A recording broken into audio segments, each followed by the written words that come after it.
Thanks very much. I'm Melissa Heightman. I'm a consultant physician. I lead a busy long COVID clinic in London, and I'm a co-PI of the STIMULATE-ICP study group.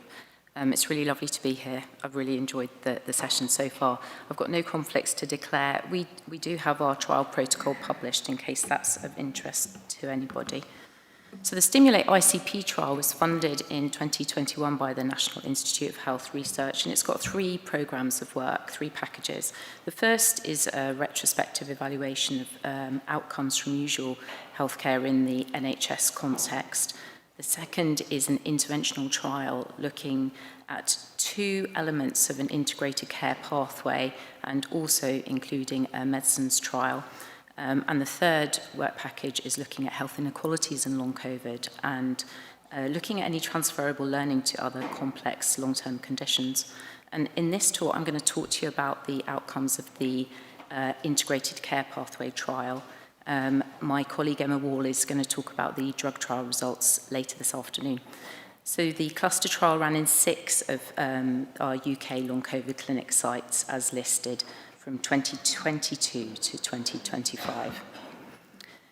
And we wanted to investigate outcomes in the context of usual care in our National Health Service, which is free at the point of access, and to take into account the newly commissioned long COVID clinics in England, of which there were 100, and there was a national long COVID programme which drew together commissioning guidance and developed a clinical model.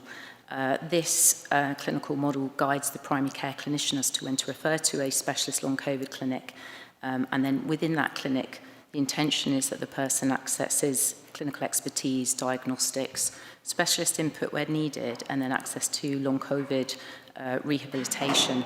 And that's a multifaceted entity with one-to-one therapy input to focus on pacing and other strategies, taking a symptom-based approach, so how to manage dysautonomia, disturbed sleep, pain, psychological well-being. And this was an ambitious goal. I think it's been delivered somewhat heterogeneically, but the operating model was relatively stable during the course of the trial. It has become less stable in the last year with the closure of the national programme, and it may be harder to do long COVID interventional trials going forward in the UK than it was, ironically, during the last few years.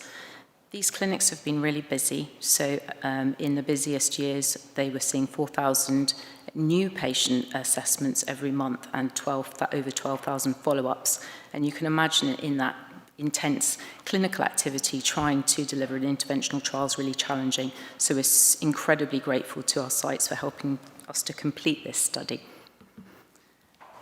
Through our consortium and together with our lived experience partners, we settled on 2 integrated care pathway interventions that we wanted to evaluate. The first was a multi-organ MRI known as Cover Scan, developed by the Perspectum company.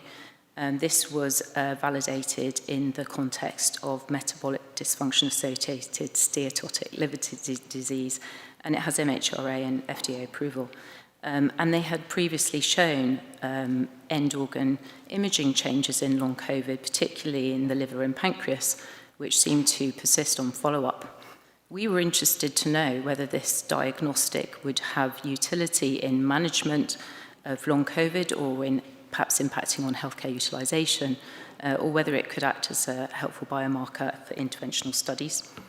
The second intervention we wanted to look at was digital rehabilitation, and we settled on the COVID recovery application developed by the Living With company, which had been co-designed with NHS clinicians and academics from UCL, with some NIHR funding to evaluate implementation. And this provides symptom-based information, questionnaires for patients to monitor their symptoms, and provides a clinician message dashboard function, and it had been very popular in NHS clinics. To evaluate these in the context of usual care, we developed a cluster randomised trial protocol with 4 different clusters. Clusters were determined by their primary care provider, and they were randomised on referral to the long COVID clinic. 2 clusters accessed the MRI scan before their first appointment as part of an uplift in usual care. 2 clusters did not. At their first assessment, they were offered recruitment to the study. They were also offered recruitment to the medicines trial at that point. 2 of the clusters were then offered access to the digital app in addition to the usual care rehabilitation. And they could continue to use that app over a 6-month follow-up period, and there were follow-up visits at 12 weeks and 24 weeks. It was difficult to choose a primary outcome back in 2021 because there were not validated disease-specific measures, and in some ways they're still lacking. We did settle on fatigue as a plausible common endpoint of long COVID symptomatology, post-exertional symptom exacerbation, pain, dysautonomia, sleep, immune dysregulation. The fatigue assessment scale captures the impact of fatigue over physical, cognitive, and mental health domains. We'd seen in work package 1 of our study that it associated closely with recovery trajectory. And we also used the EQ5D, which was recommended in UK commissioning guidance. We really were keen to try and find a functional outcome measure, but there were challenges with all of those at the time that we started this study. And as we've said, blood biomarkers are lacking. We've captured a number of other secondary outcome measures, and we're still analysing these results. We're interested to look at the cost effectiveness of the different integrated care pathway elements.